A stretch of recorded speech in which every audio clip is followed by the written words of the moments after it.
Well, good morning, ladies and gentlemen. Thank you for the very kind introductions, Temba.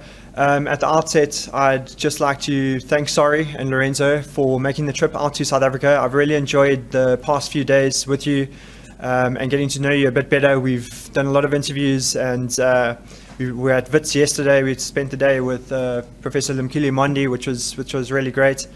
And I think we're honoured to have our Kailam Land Reform Project included in this year's International Property Rights Index. It's essential for us to get that kind of publicity to help raise the profile of the project. But before I go into speaking about the actual case study that was included in this year's index, I'd just like to touch on some of the points that Sari and Lorenzo raised earlier with regards to the index. So far we've heard about the intellectual property rights environment. We've touched on a bit of rule of law aspects, but the connection with the Kailam project is the connection to the physical property rights category within the index.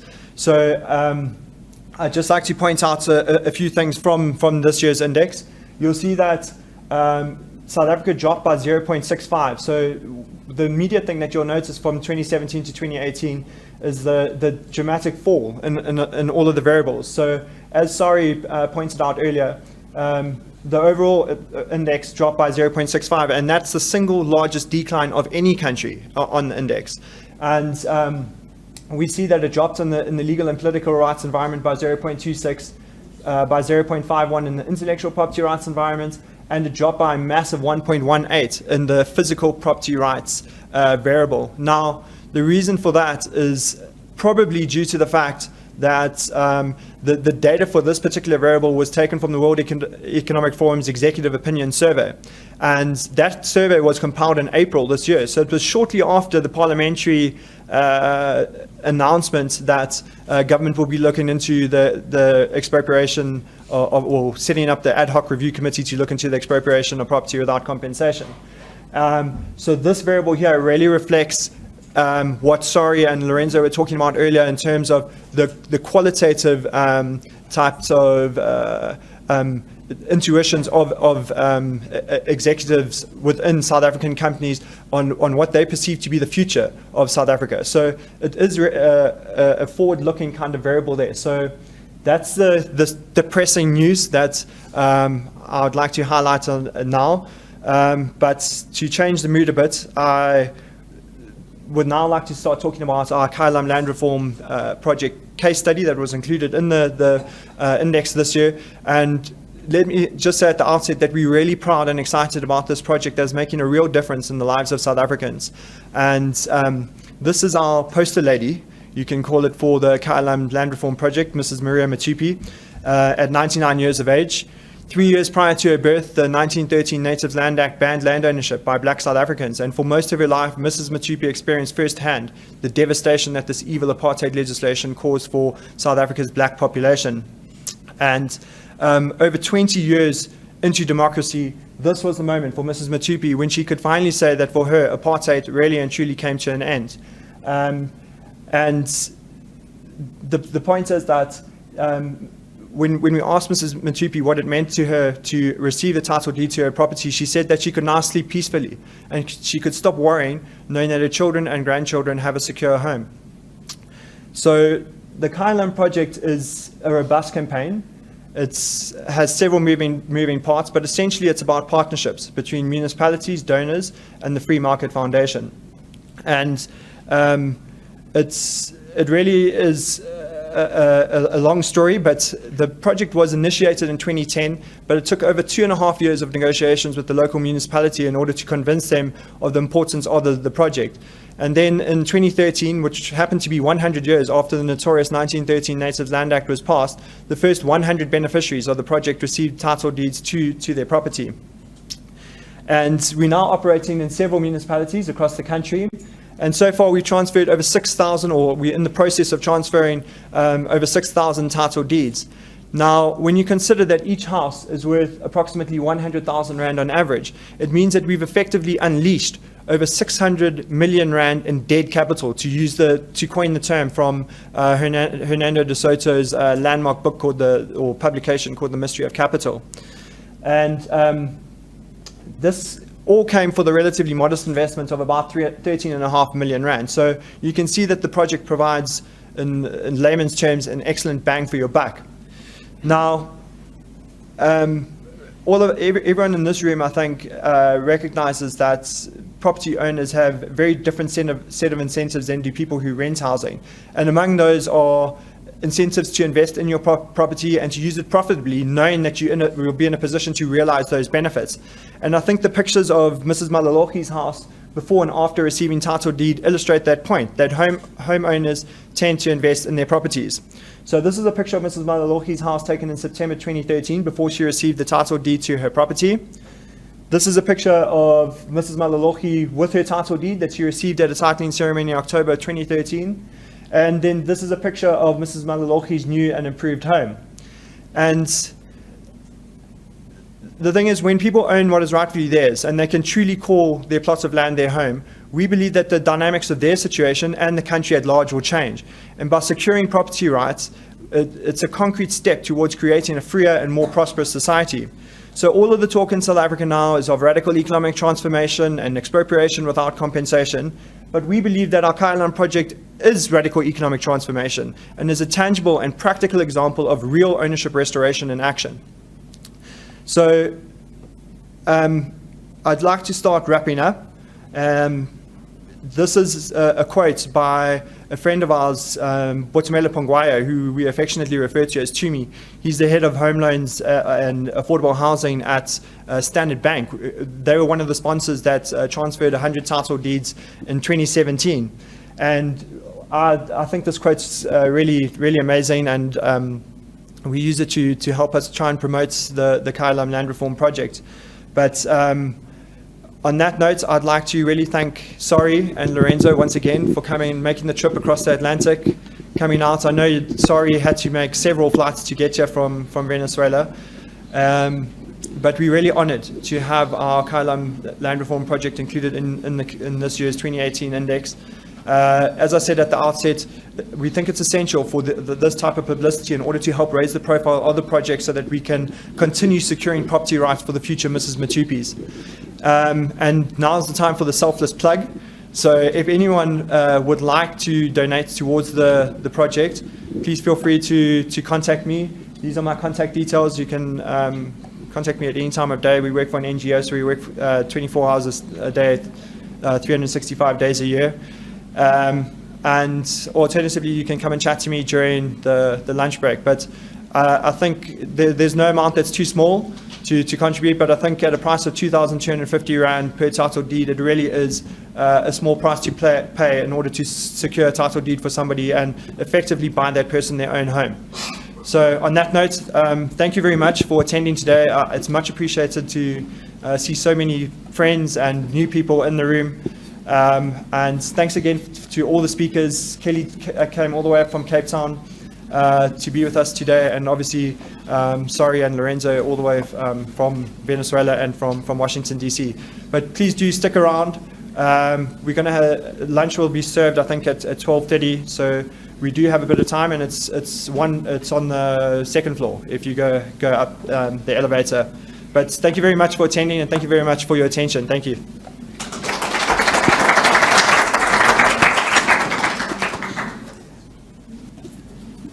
Yes, Jasson, towards the end, that sounded like the closing remarks. So that spares me from the pain of having to generate closing remarks, and I thank you for that. But there's just one thing that you left out in terms of as related to the Kailam project.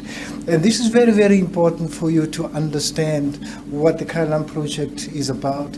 And what happens is when people have a title deed to the house that they have been living in, they want to see the property's value being enhanced. And one of the things that we've seen unfolding as a result of people receiving a title deed is that it becomes a catalyst for a whole cauldron of economic activity in the area.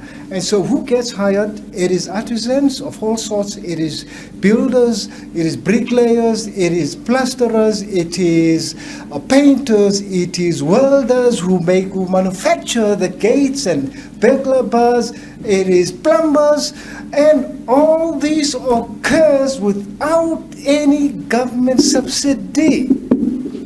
No, it is something that's very, very fascinating to find this unfolding, to find ordinary people achieving extraordinary things. And this is what happens when we are able to get a sponsor for a person, for a family, so that at the end of the day they have a title deed. And on that note, I would like to ask you, Jasson, to join this side, so to constitute a panel, and then the questions are fielded. So there they are. Again, you don't have to direct a question to any person unless you prefer so, and anyone may add to what will have been said by a fellow panelist. Thank you. I know there's a roving mic, and so where is it? Can anybody tell me? Or if you can raise your voice, okay. I'll raise my voice. Jasson, I think I'm very excited by what I've just heard you say. I participated in a roundtable discussion at the Reserve Bank a few weeks ago, and one of the things that came out is that if the millions in South Africa who can gain access to title deeds theoretically were to do so, it would unleash over 2 trillion rands worth of wealth, which is 40%, over 40% of our GDP. And it would be a game changer for the future of this country. Instead of the kind of destructive and emotional debate that we are seeing around land expropriation without compensation. What is inhibiting the process? I should have been looking at this for a long time, because in 1960 my father published his master's thesis, which was housing and home ownership in South Africa in 1960. The National Party government didn't want to know about it, but you've described what can happen, and we've just heard about the potential multiplier effects of this. What is inhibiting the process? Is it the cost of securing a title, which you are now, with your organization, trying to overcome? Or what is it to do with the way in which culture has it that all the land has to belong to the chief? Is it the same in the rural areas versus the townships? I'm trying to just understand why we're unable to unleash this, why President Ramaphosa cannot actually lead the way into turning this whole debate on its head for his own benefit and for the benefit of the entire country. Look, that's a brilliant question.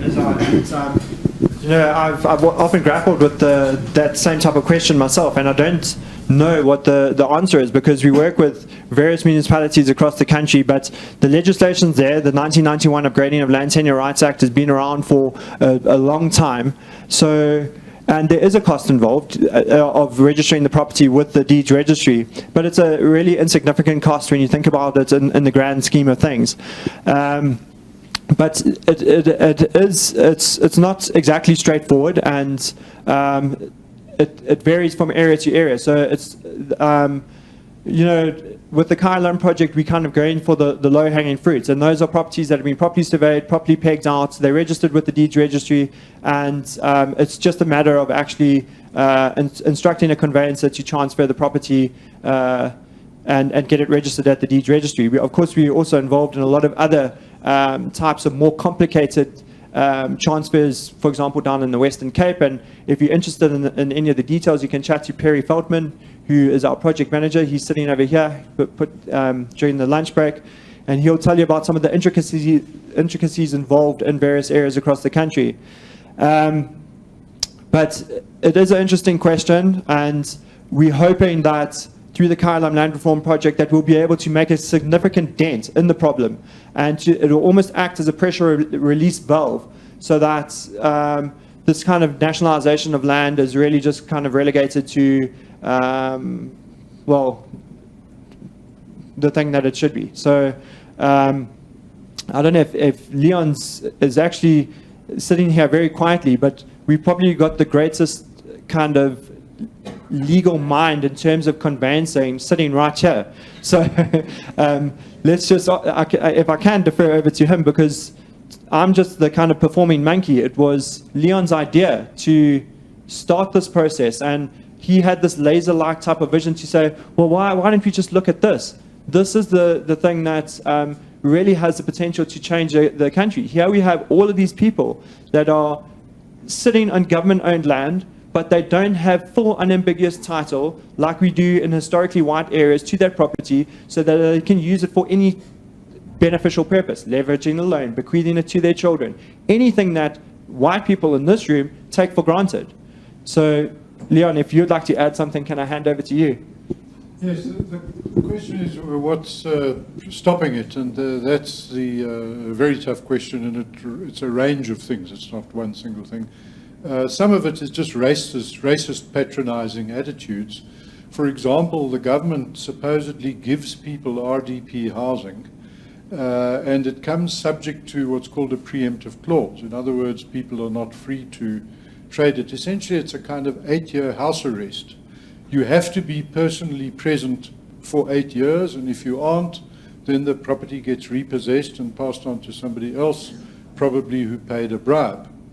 And so there's simply this idea that black people can't be trusted with property. Now, the strange thing is that black people have that idea. You'd be surprised how often we have to try to persuade black people that other black people should be free to own land the way whites do. And there's a weird sort of notion that if you give a black person a title deed, that they will sell it and go and get drunk or gamble or whatever. To which my view is, well, great. Don't worry about the person who sold. Celebrate the person who bought. Because if land gets sold, somebody buys. Now that should be what excites us. Somebody willing to improve the place and pay the rates and so on. We can deal with the person who sells, which is very rare, by the way, separately. What I would like to see President Ramaphosa do, and I might say that in personal discussions with former President Motlanthe, he would support such a measure, is a deeming law. In other words, instead of all this complicated deeds registry process, and I once headed the biggest conveyancing department in South Africa, so it's something I consider myself perhaps the leading expert on in South Africa, if that's my modest view. And what you want to do is to have a deeming provision, so you don't have to register. You'd simply say, everyone who lawfully occupies property now is deemed the owner. That's it, full stop. A simple single sentence in a statute. That person is then free to mortgage and trade and sell and let and develop and consolidate and subdivide and rezone and so on and so forth. There will be some issues with the wrong person getting it. In my view, well, then that's the person who gets an RDP government house without a preemptive clause. In other words, trust them. Assume that they are the best people to control their own life and their biggest asset. So that's the big picture. My view is a deeming provision. Just deem everyone to be an owner. That's it. No cost, no conveyancing, no deed registration. It's every lawyer here will know what that means. But in the absence of that, at the very least, make it quick and easy. Get rid of all the restrictive town planning laws. And I'll give you about how crazy it gets. We're dealing with some shanty towns, some squatter settlements. One of the biggest ones in South Africa, Marathon and Delport, about 50,000 people, nobody's really sure, living in shacks and boxes and squalor. It's horrific. And before you could lawfully turn that into a registrable township, you would have to go through town planning laws designed under apartheid for rich white suburbs, leafy suburbs, fully serviced infrastructure, parks, schools, police stations, clinics. Otherwise, you may not have a registered property. So we first have to get rid of all these town planning laws. Then there's zoning laws. Now what happens is people do something simple. They manufacture burglar bars in the shack where they live. So this is technically a factory and a home. Our zoning laws don't allow that. You can't, it's got to be one or the other. So we would have to scrap those to deal with low-income communities and low-income people. And there are many others. Building codes. The building codes, you know, for example, when we register these properties, you've just heard Jasson talk about, you have to get an electricity and a plumbing safety certificate clearance, even if there's no plumbing or electricity. You still have to have an electrician and a plumber to certify the place properly plumbing, wired and plumbing. So the law is absurd. And, you know, I mentioned, I used these terms, strong terms, which I said about the proposed tobacco law. The land law is the same. It's just nuts. You can't be polite about it. It has no relevance to the reality of people living in Alex or Katlehong, or my retired housekeeper Gladys Nkosi, who lives in Ivory Park, who built her own house. Technically speaking, she doesn't own it. She has outhouses where she has tenants living. That's a violation of the one family zoning law, etc. And if the government wants to build a clinic where she is, or a park, or a road, and this is, by the way, where President Ramaphosa just simply doesn't understand his own job. He says, don't worry, we will not implement this law in a way that harms the economy or food production or investment or whatever. What he doesn't understand, and he really doesn't, and he should, because he's a constitutional lawyer, a very good lawyer, co-authored a book on constitutional law, is that he has nothing to do with expropriation. He will never be there. If my retired housekeeper Gladys's property is expropriated in Ivory Park in order to build a clinic or a park or a road or put in a sewer or a power line or whatever it might be, a school, it is done by a junior government official down in the structure somewhere. Thousands of them will have this power. Her property will be taken without compensation, and what black people have is an eviction order because they don't own the land. So when they build a community center in Alex, they don't expropriate and compensate somebody who might have a 1 million rand house. They give them an eviction notice. You have to be gone by the end of the month. That's it. So as we sit here today, black South Africans are expropriated by the thousand without compensation all the time by junior government officials who, if they didn't have to compensate, obviously imagine the potential for corruption and bribery. So why it's not done, it suits people who have power and control. It's red tape and complicated, people who don't understand the principles, and endless laws that make it essentially technically illegal for people to get low-cost housing privately. I mean, that's really, so a lot has to change, and I would like one single statute, what I call an omnibus law, that simply says you are deemed the owner, that's it, full stop. The conveyancers and the town planners and the surveyors and the building inspectors can come later on and try and improve things, but that should not be a precondition to becoming an owner.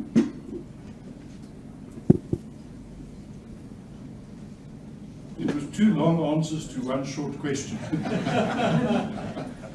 Listen, have we looked at the possibility of corporates being incentivized to play a stronger role in this program, this exceptional program, by associating it with the points? So, for example, can companies get ownership points on their scorecard if they contribute to this? So that's something you've looked at. Yes, we have looked at that. Here again, I'm going to defer to my colleague Eustace, who actually went to the Department of Trade and Industry. I wasn't present at that meeting, but he'd be able to tell you the details. Eustace, are you able and willing to speak about it? Yes, we're getting there. The rules have changed slightly, and I'm working with lawyers at the moment to try and get that barrier removed, so that what people get who donate to Kayalom at the moment, they get a tax deduction, Section 18A deductions in terms of the Tax Act. But it needs to go further. They need to get points for the BEE side of donating to Kayalama.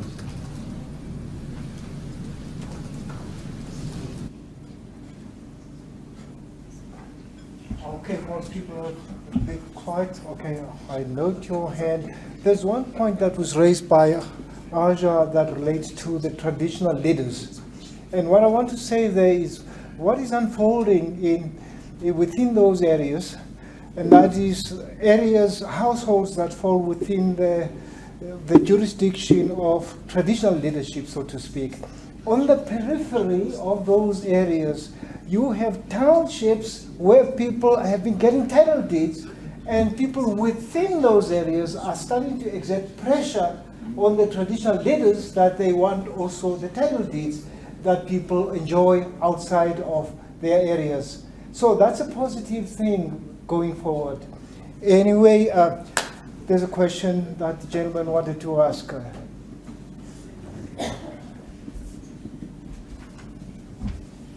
Brian Scanlon. My question is to Leon, and that relates to also a point that Jasson made regarding the value of a house. You say it's typically 100,000 rand. The inhibitor in the process is the cost of registering the title deeds. That's a cost which can be overcome. But my question to Leon is why is the cost so high? I have a motor car which is more valuable than 100,000. And the cost of registering my ownership is substantially less than the cost of registering the house, and the risk of my ownership being deprived through criminal activity is far higher than the cost of my house being deprived through criminal activity. Why can't we have a much cheaper system of registering title? Yes, I as head of, as I say, once the biggest conveyancing department in South Africa, would say that you have a massive medieval guild called conveyancers. They are a conspiracy against the public interest. And there may be some in this room. We are a conspiracy against the public interest. Let me include myself. And the point is, the narrative is that South Africa has one of the best deed registry systems in the world. Well, one of the best means one of the most expensive. There's no such thing as a free lunch. It comes at a price. So all of the complex checking that has to be done by inspectors in the deeds registry office, by examiners, and the work and the pre-examination that has to be done by conveyancers. And then before that, also there are building inspections and building safety. You have to get a roadworthy for your vehicle before you may sell it, but you do that at your expense from a relatively small private roadworthying operation. With conveyancing, it is not like that at all. There are town planners and there are surveyors and there are building people, and it has to comply with the national building standards regulations. Just to give you an example of how costly that is, if you were to build a township that is a precise replica of a government RDP township, in other words, the government prides itself on having built some number, nobody really knows, let's call it 4 million RDP houses, low-income houses. The private sector is forbidden from building houses of that kind. They would be condemned as a slum. It would be considered an illegal slum. It would not comply with any of the laws. In other words, what government does as a matter of social responsibility and social housing is banned if it's private. Now, that just makes no sense, obviously. So you would have to change the laws to make it affordable, and the registration process, in my view, ought to be done on a cell phone. It should not require a conveyancer, should not even require... The need for a deeds office is past. Modern technology means that you've got really a database that should be in the cloud somewhere, and there can be all sorts of simple verification systems to work out your desire to transfer the property to me. The same, by the way, should be done with your car. You say your car is cheaper to register. Well, it should actually just be free. It should be something that you can do on your cell phone, certainly on a computer, on the internet. But the survival of these medieval systems of registration into the long beyond their shelf life is the problem we face. This idea that when I was a young conveyancing clerk, you had to personally, well, my predecessor had to personally write the deeds on parchment with a quill and ink. That was Nati Worksman who started the firm called Worksmans. And then you became very modern when you could use a typewriter, mechanical typewriter. That was considered revolutionary. It took years before that was allowed. Then it took years before they would allow, for example, signing a name with a ballpoint pen as opposed to a fountain pen, even though it's more enduring and so on. It takes decades to get to accepting a new, cheaper technology in this world. Now, there is a good Hayekian reason why you should not tamper with things that work lightly. You should be careful. So maybe I'm a bit radical by saying go directly to a cloud-based registration system that is free. But let's, certainly that should be seen as where we ought to be, and we ought to be getting there. It should not entail any cost at all, not even a little. But if it's a little, if it's 100 Rand or 1,000 Rand, who cares? But it really ought to be headed towards it being free and being effectively costless. Professor Chibale's presentation was indeed intellectually enriching, whilst at the same time intimidating. And I'm sure he's raring to respond to any question that anybody might want to raise. And so please, let's not let him get away with it. There he is. We might not get hold of him again. There he is. Carol's got a question. Sorry, it's weird talking to something that's not working. Prof, congratulations on what you've done with your department. I think it's incredible that you've grown it like you have. I noticed you're on the board of SAPRA. We did a report recently, and we are the worst in Africa, that it takes 6 years for a drug to be registered, when it enters the process to when it gets registered. And that's a huge concern, because as you say, the minute you get your patent, the clock starts running and you want to get it to the patient. Question, the SAPRA board, would you accept assistance for funding, for capacity, to send people for training, etc., just to get this process started? I'm asking in public, I'm scared to ask it. Of course, you really put me on the spot. Well, first of all, thank you for your kind words. Of course, I'm not here to represent SAPRA, but let me just make this comment. So currently, the business case for SAPRA is precisely to address the kinds of issues that you've raised. And I think for everyone's benefit, SAPRA came into effect on the 1st of February this year. So previously there was the Medicines Control Council, and SAPRA has a much broader mandate beyond just medicines. It's also dealing with medical devices, radiation control, complementary and alternative medicine. So it's a big responsibility, a big job, and I think that all I can say in response to your questions is that those are the issues that I think have been recognized and provided a business case to really to improve on those kinds of fronts. I think I can assure you that that is something that SAPRA has recognized, and I think it's going to be a process. People need to be patient. I think we are exactly on the same page in what you're saying, and everyone is really trying to put together. And I think this is the time to put together. Where the help comes from is probably not an important issue. Is the fact of the matter is that we know there are problems that we need to address as soon as possible, not just for the sake of the patient, but also for the sake of our economy. And I really, really emphasize that. Sorry, can I just... So, there's something that we've been thinking about for a number of years, and that's a way to streamline the operations of the Medicines Control Council and now the South African Health Products Regulatory Authority. And that is for SAPRA to pick a handful of advanced country drug regulators. So, for example, the FDA, the EMA, you can choose them.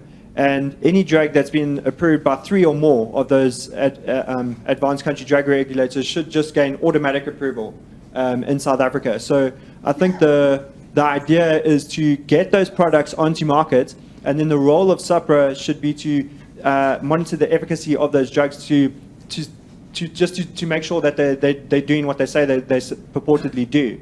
And not to actually prevent drugs from entering onto the market. So we want to try and get the drugs to the patients as fast as possible without having to go through an entire clinical review process that has already been conducted by an advanced country drug regulator.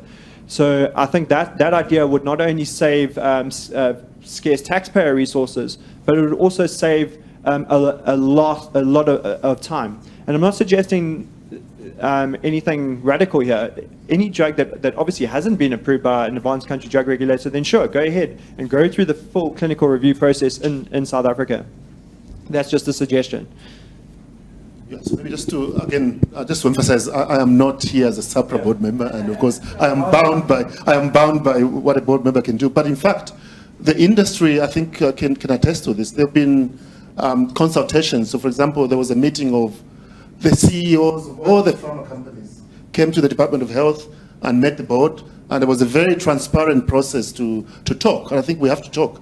And then there was also another exchange between SAPRA, the SAPRA board, and the medical devices industry, and there's going to be one with the complementary and alternative medicine. So I think we just ask for people to be patient, because I think we recognize all the issues, and I think this is time to put together and not rip each other to pieces, because actually when you're on the other side, you actually realize what's on the other side. And I think we all mean well, and the industry means well, everyone means well, but I think it's time to come together and try to solve this and not begin to blame, because we have a job to do. And I think that the process so far has been transparent in terms of engaging with the industry, providing updates. And I think that's what's going to be happening. We need to be communicating so that people know what's going on. Ladies and gentlemen, if you allow me to exercise my prerogative as the MC of this event, we bring this event to a close now. And we may adjourn for lunch, and thanks for attending. And we look forward to meeting you again at some other relevant event under the auspices of the Free Market Foundation. Forget about other events. The Free Market Foundation event takes priority over everything else. Thank you very much.